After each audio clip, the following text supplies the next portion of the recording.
Dubai air show 2025లో Bharat గర్వంగా ప్రదర్శించిన Tejas MK1 fighter jet మధ్యాహ్నం 2:10 నవంబర్ 21న ఎయిర్ డెమాన్స్ట్రేషన్ సమయంలో దురదృష్టకరంగా క్రాష్ అయింది. పైలట్ ధైర్యవంతంగా ఎజెక్ట్ చేసుకునే ప్రయత్నం చేసినా కూడా మరణించారు. ఇది తేజస్ ప్రోగ్రాం చరిత్రలో రెండవ దుర్ఘటన.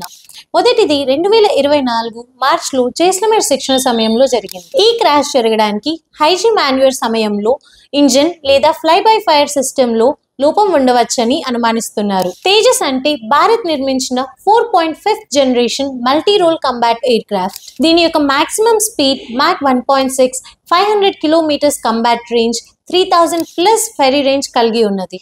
Astra, Derby, Python 5, BrahMos NG, Rudram anti radiation లాంటి మిసైల్స్ ని క్యారీ చేయగల కెపాసిటీ దీనికి ఉంది. ఇప్పటి వరకు 40+ Tejas MK1 jets Indian air force లో ఆల్రెడీ ఆపరేషన్ లో ఉన్నాయి.